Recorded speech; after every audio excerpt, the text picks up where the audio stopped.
The October air cut through my jacket as I pulled into the gravel lot of the Berkeley pit mine.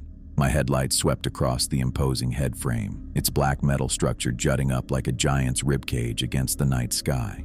I killed the engine and sat for a moment, taking in the stillness before another night shift began. I grabbed my lunchbox and heavy-duty flashlight from the passenger seat. 3 years of working security at this place, and I still got that tight feeling in my chest every time I walked up to those main gates. Not fear exactly, more like the alertness of someone who knows what's waiting in the dark. The mine looked different at night. Anyone who tells you places don't change after sunset hasn't spent 8 hours alone in tunnels burrowed half a mile into the Montana earth. Just follow the rules and you'll be fine, my grandfather William used to tell me, his voice gruff but caring. He'd worked these tunnels for 40 years before retiring, and he'd drilled those rules into me over and over until they became instinct. He'd been gone 2 years now, but I still heard his voice in my head every night I showed up for work. I unlocked the personnel entrance and stepped inside the facility. The main administrative office was dark and silent, a sharp contrast to the daytime bustle of engineers, geologists, and miners. I checked in at the security panel, punching my code and scanning my badge. 10 o'clock exactly, the start of another shift. "Evening, old girl," I said to the empty mine. My voice bounced back at me from the concrete walls. Talking to the mine was a habit I'd picked up during my first month. The darkness felt less heavy when I broke it up with words now and then. I began my rounds, moving methodically through the equipment areas first. The massive drilling machines sat silent, their steel teeth catching the beam of my flashlight. I checked for any signs of tampering or unauthorized access, finding nothing unusual. The supply cages were locked tight, and the electrical panels showed all systems in standby mode, ready for the morning crew. The tunnels beyond the main cavern stretched ahead of me, their mouths black despite the weak overhead lighting that stayed on throughout the night. I switched on my flashlight and headed down the east shaft first. Sound worked strangely down here. My footsteps seemed to travel ahead of me, as if someone else was walking just around the corner. Water dripped somewhere deep in the mine, each drop creating ripples of noise that spread through the tunnels. I'd learned to distinguish between the mine's normal sounds and anything out of place, but it wasn't just the sounds that were odd at night. The shadows seemed to bunch up in corners where they shouldn't be, shifting and changing as my light passed over them. I'd mention it to other guards and they'd laugh it off. "Just your eyes playing tricks," they'd say. But my grandfather had understood. He never laughed when I talked about the shadows. I checked my watch as I finished inspecting the auxiliary generator room, 12:45. The glowing numbers on my watch face seemed suddenly important, triggering something in my memory. I felt a rush of cold that had nothing to do with the October air filtering down from the surface. Rule number 1, stay away from the mine entrance between 1 and 2 in the morning. Grandfather had never explained why, just that it was crucial I be somewhere else during that hour. In 3 years, I'd never broken that rule, and I wasn't about to start now. I turned away from my planned route and headed toward the break room instead. It was a small concrete building nestled between 2 main tunnel entrances, about 400 yards from the mine entrance. It had a coffee maker, microwave, and a worn-out couch where I could wait out the danger hour. As I approached the break room, I noticed something was off. The building's single window, made of frosted glass and reinforced with wire mesh, glowed with a weak yellow light. I always turned off the lights when I left, and I hadn't been in there yet tonight. I slowed my pace, keeping my flashlight pointed at the ground to maintain my night vision. That's when I saw them. 2 distinct shadow figures moving inside the break room. They were visible through the frosted glass, shifting back and forth like people pacing. But there shouldn't be anyone else in the mine at this hour. My grandfather's voice came back to me, clear as if he were standing at my shoulder. "If you see shadows in the break room during the danger hour, leave immediately. Don't investigate. Don't call out. Just go." I backed away slowly, careful not to make noise. The shadows continued their strange pacing movement, occasionally merging together before splitting apart again. They didn't look solid, more like dark smudges against the light, but they moved with purpose. My breath puffed white in the cold air as I retreated, keeping my eyes on those shifting forms. When I reached the junction of the main tunnel, I turned and walked quickly, not running because running makes noise, toward the surface. I emerged from the mine into the night air, my eyes taking in the vast canopy of stars above Montana. My truck sat where I'd left it, near the equipment shed about 100 yards from the main entrance. I made my way to it, unlocked the door, and slipped inside. The digital clock on my dashboard read 1:15. I had 45 minutes until I could safely return to my rounds. I turned the key just enough to run the heater without starting the engine. No sense drawing attention with noise or headlights. I pulled my thermos from my lunchbox and poured a cup of coffee, watching the steam rise in the cold cab. My hands weren't shaking, which surprised me a little. 3 years on the job had steadied my nerves against the mine's oddities. From my parking spot, I could see the mine entrance, a dark rectangle cut into the mountainside. Nothing moved there, but I knew better than to approach. Whatever happened between 1 and 2 wasn't meant for me to see. I sipped my coffee and thought about my grandfather. He'd never told me why he created these rules, just that they'd keep me safe. "The mine has its own schedule," he'd said once. "Things happen at certain times, in certain places. Your job isn't to understand it, just to stay out of the way when necessary." The stars turned slowly overhead as I waited, and the moon cast silver light across the open pit portion of the mine. In the distance, the lights of Butte twinkled, reminding me that normal life continued just a few miles away. I checked my watch again, 1:45. Almost time. I finished my coffee and screwed the cup back onto the thermos. 15 more minutes, and I could resume my patrol. The shadows in the break room might be gone by then, or they might not.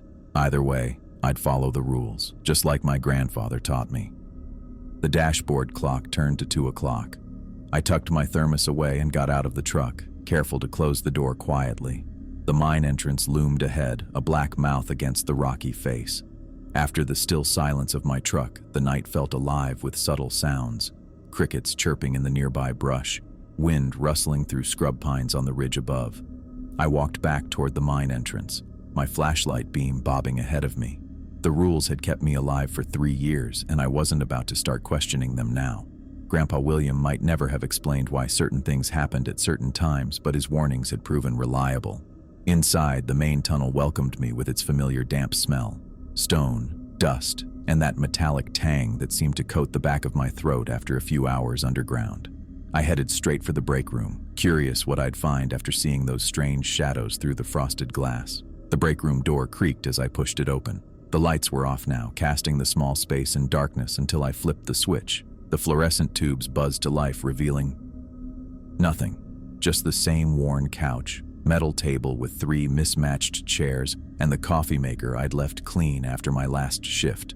No sign anyone or anything had been here. I checked behind the door and even opened the small supply closet. Empty.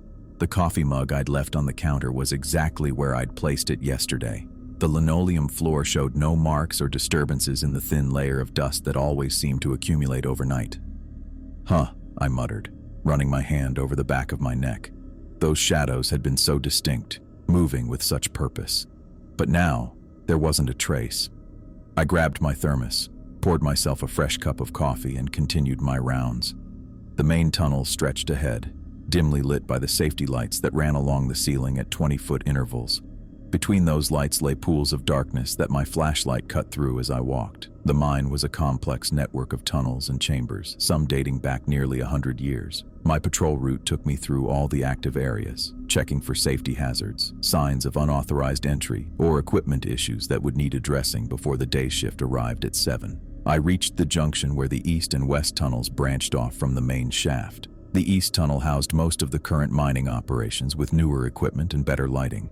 The west wing was older, partially closed off except for maintenance access. According to the schedule, no one was supposed to be working in either wing tonight. I turned east first, following my usual route. The tunnel widened as it extended deeper into the mountain, with support beams spaced at regular intervals. My flashlight beam swept the walls, catching the glint of mineral deposits embedded in the rock. 3 years on this job, and I still found the geology fascinating. Veins of copper and silver threading through the stone like frozen lightning. The eastern shaft continued for about a quarter mile before reaching a series of excavated chambers where the day crews operated the drilling equipment.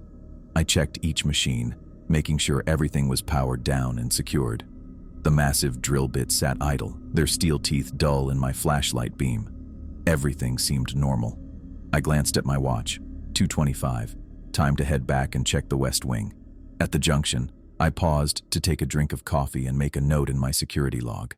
That's when I heard it, a sound that didn't belong. Scryape, pause, scryape. I froze, the pen hovering above my notepad.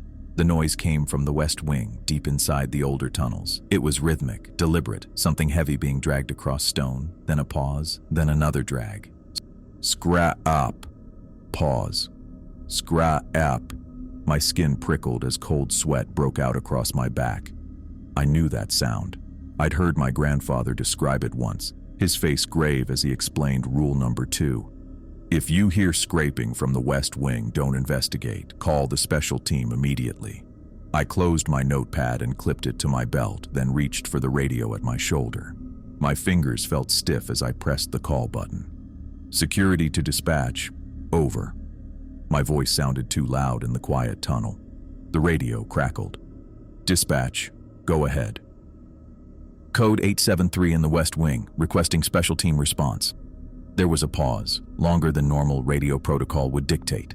Then, understood, special team notified. ETA 20 minutes. Maintain safe distance, over. Copy that. I'll be at the main entrance.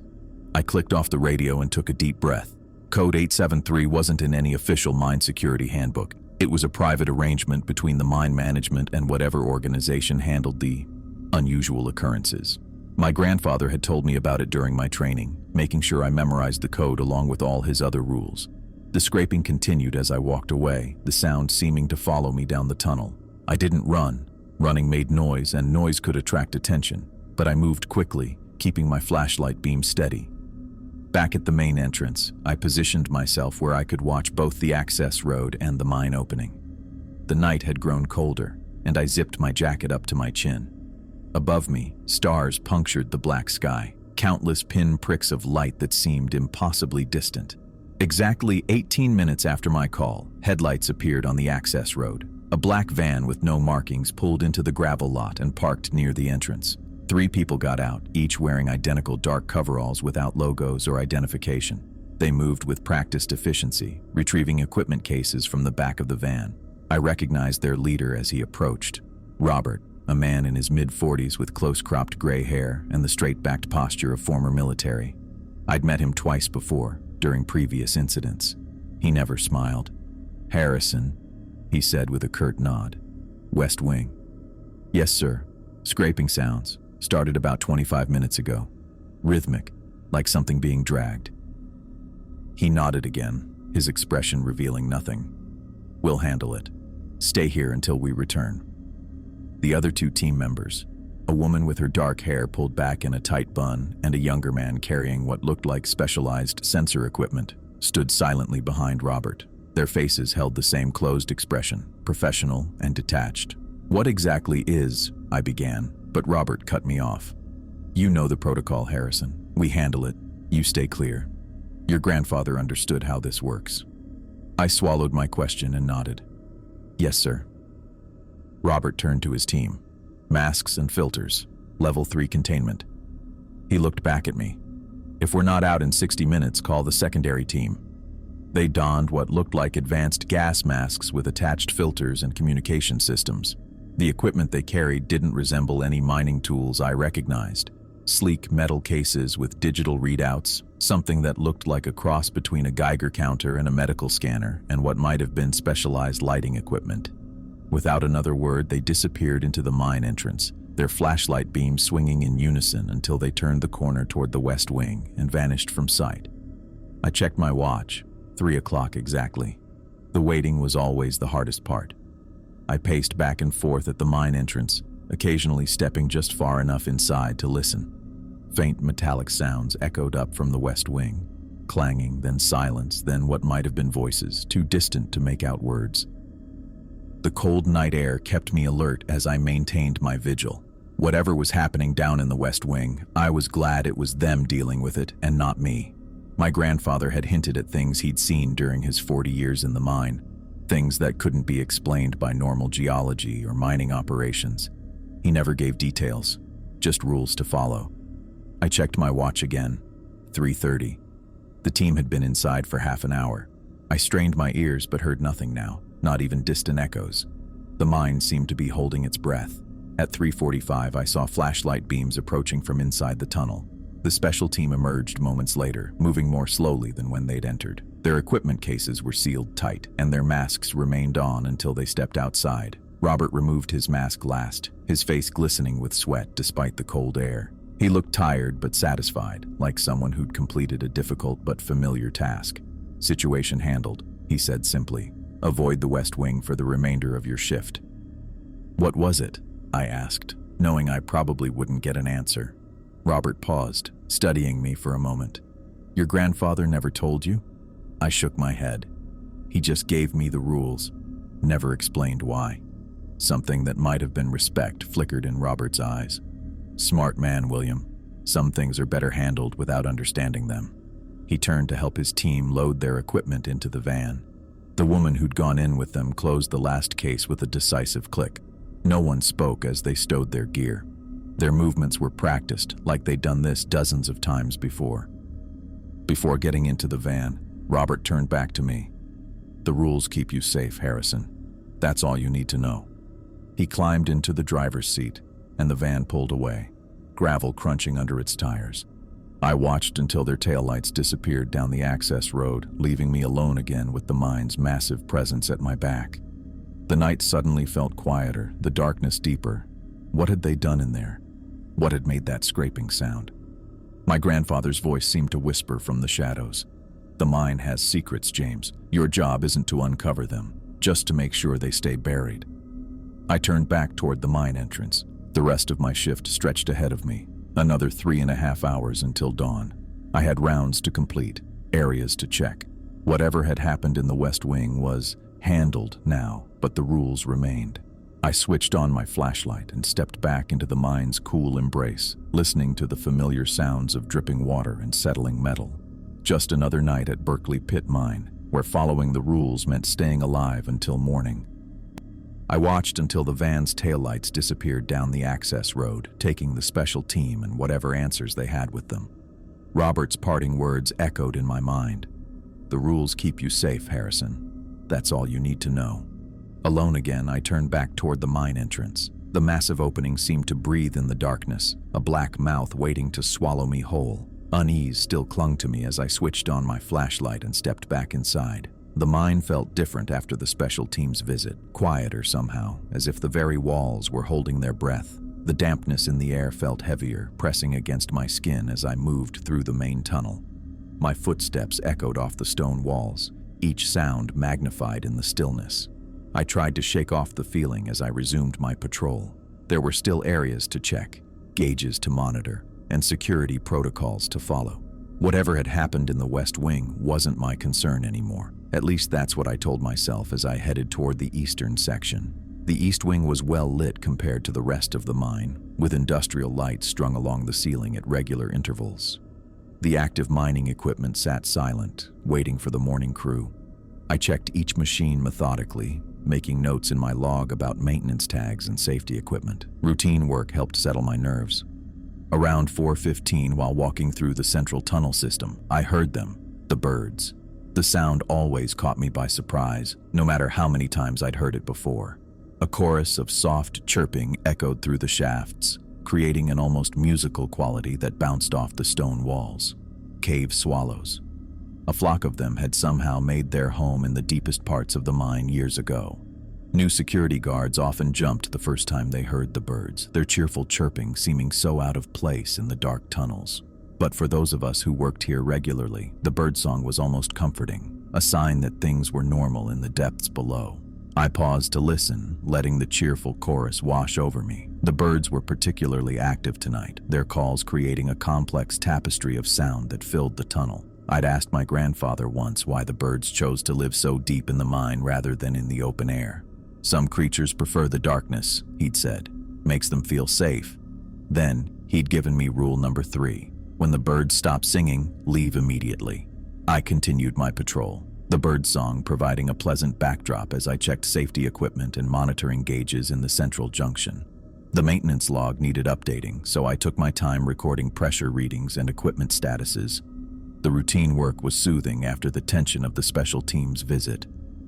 That's when I noticed it.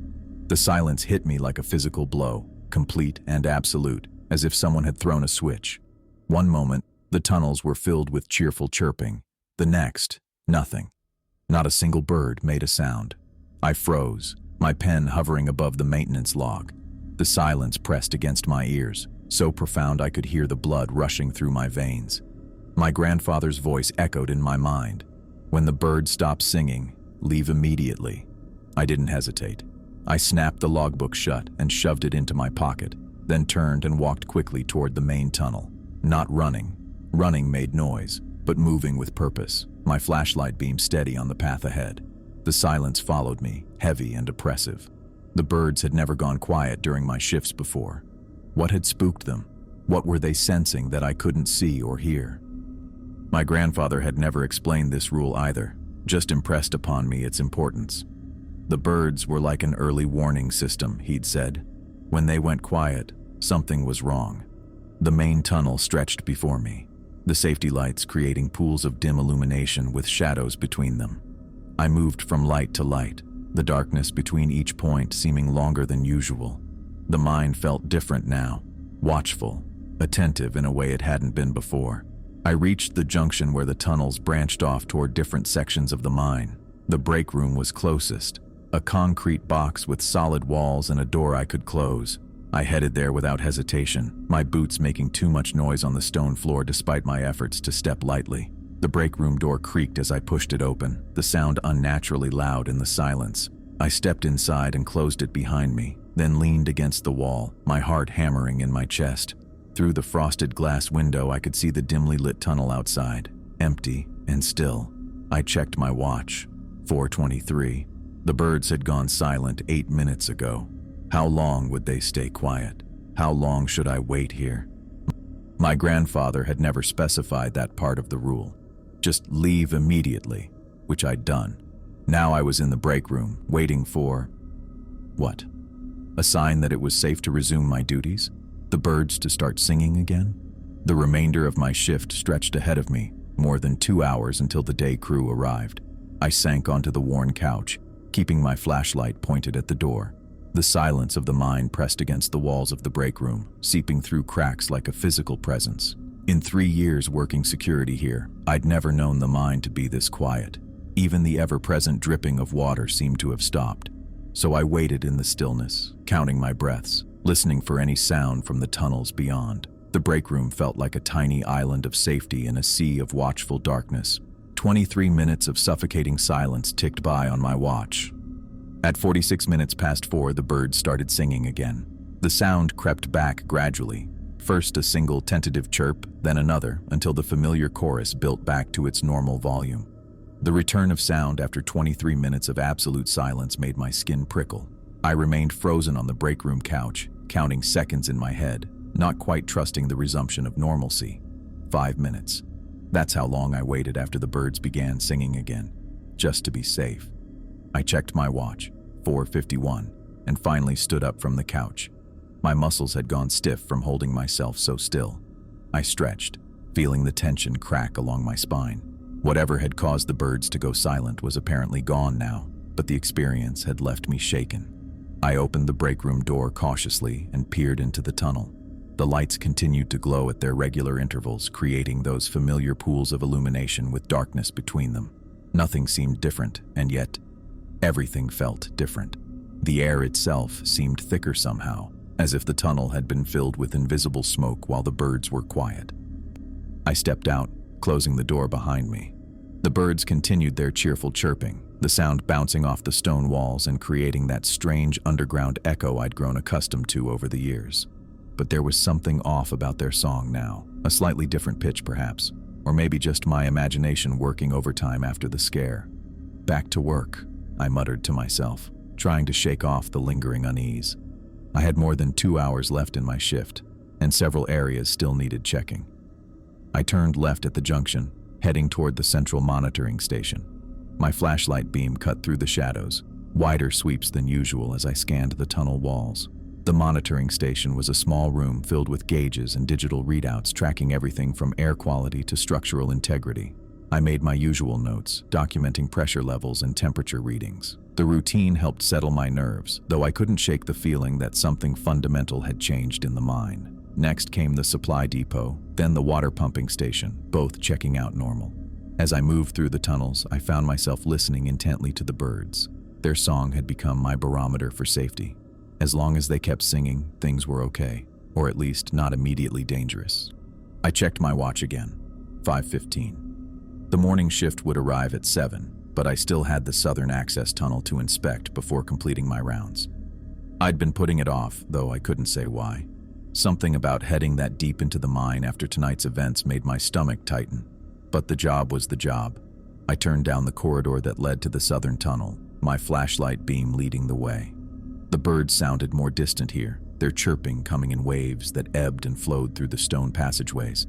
The southern access tunnel was one of the oldest sections still in regular use. The walls here were rough cut, less finished than the main areas, with support beams that had darkened with age. Water dripped steadily from the ceiling in places, creating small puddles that reflected my flashlight beam. I was about 50 yards into the southern tunnel when the birds' singing changed pitch again, becoming softer, almost hesitant. I slowed my pace, listening carefully. They hadn't gone silent, not like before, but the change was noticeable enough to put me on edge. At 5:20, I saw her. She stood about 30 feet ahead of me in the middle of the tunnel, perfectly still. A woman in a faded blue dress, her dark hair hanging loose around her shoulders. Her back was turned toward me, showing no reaction to my approach or my flashlight beam that now illuminated her figure. I stopped cold, my breath catching. In 3 years working security at the mine, I'd never encountered anyone unauthorized in the tunnels, especially not at this hour, and certainly not a woman in a dress. My grandfather's voice immediately filled my head. Rule number 4, James. If you see a woman in a blue dress with her back to you, call out to her once. Ask if she needs help. If she responds, help her find her way out. If she doesn't respond, leave her alone and exit immediately. I swallowed hard, my mouth suddenly dry. The woman remained motionless, a still figure in the tunnel. She seemed solid enough, but something about her stillness wasn't right. No shifting of weight, no subtle movements that even a person trying to stand perfectly still would make. "Ma'am, do you need help?" I called out, my voice bouncing off the stone walls. No response, no movement. She remained fixed in place as if carved from the same stone as the tunnel walls. I tried again, louder this time. "Are you okay? Do you need assistance getting out?" Still nothing. The woman in the blue dress didn't move a muscle, didn't turn, didn't speak. Just stood there, her back to me, hair hanging down, the fabric of her dress unmoving even in the slight draft that always ran through these tunnels. Ice formed in my stomach. I knew what this meant. Rule number 4 was clear about what to do next, and my grandfather had never been wrong about the rules. I began backing away slowly, keeping my eyes fixed on her the entire time. One step, then another. The birds had gone completely silent again, I realized. Not gradually like before, but all at once, as if someone had flipped a switch.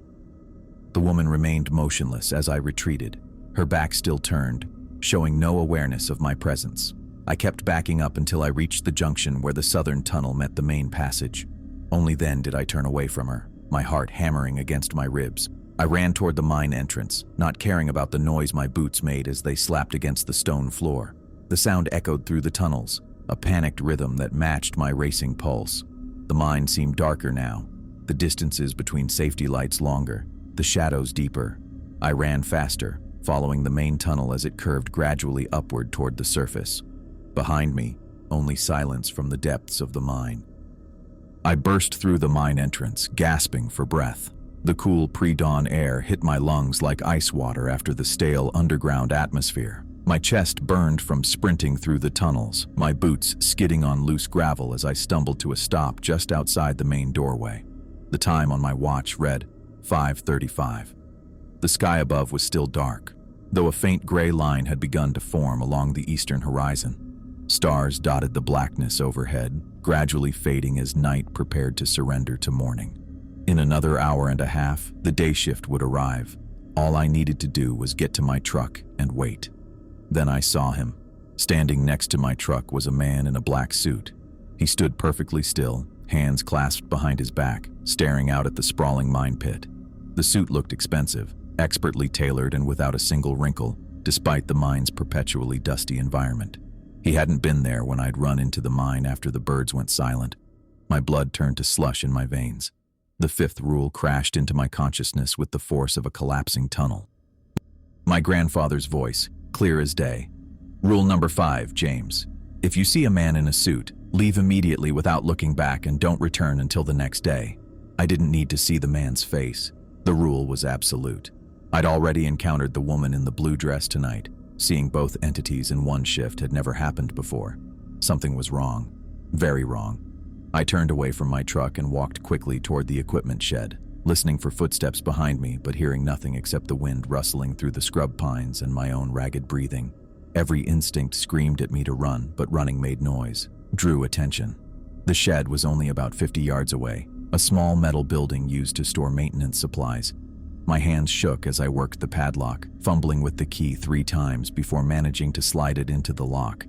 Inside, the shed smelled of oil and dust.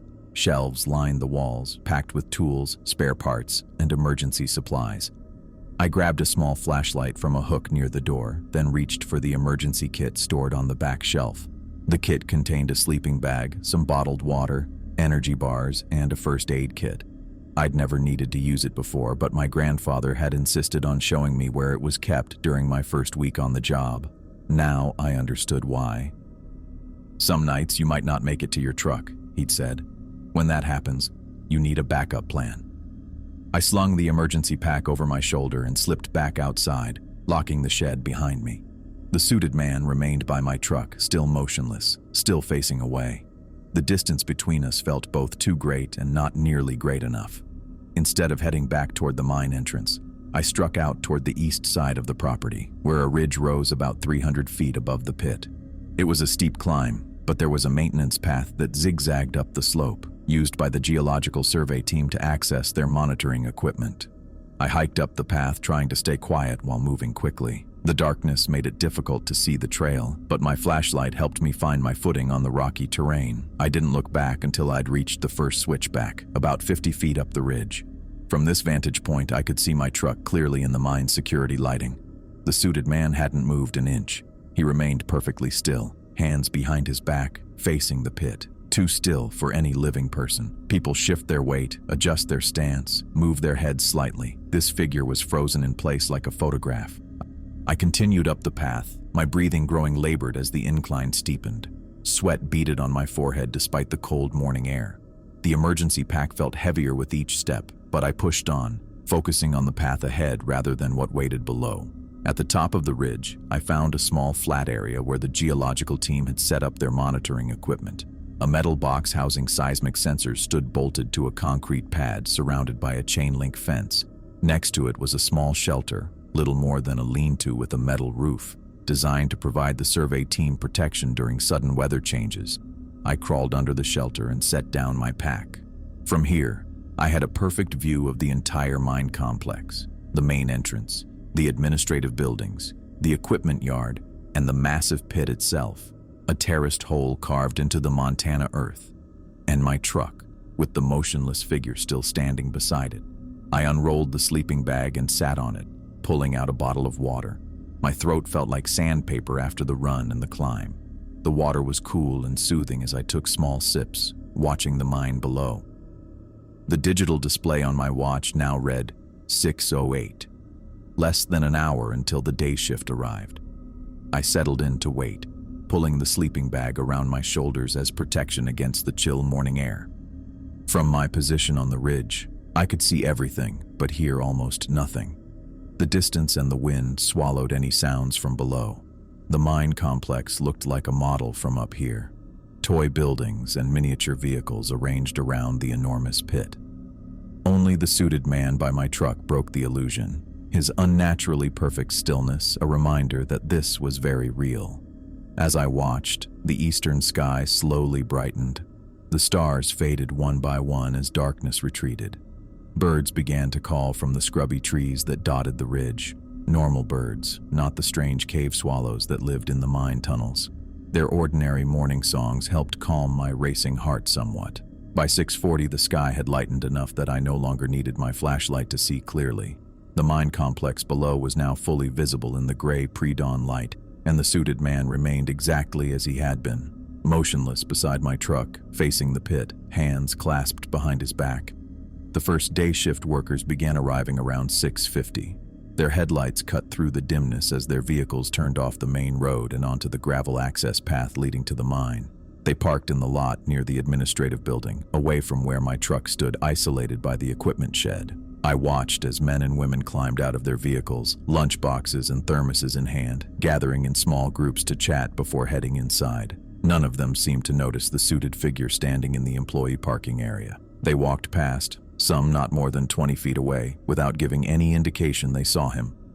At exactly 7 o'clock, Frank Miller, the day shift supervisor, pulled up in his red pickup truck. He always arrived right on time, never early, never late. Frank parked in his designated spot near the admin building and climbed out, his clipboard already in hand as he headed toward the main entrance.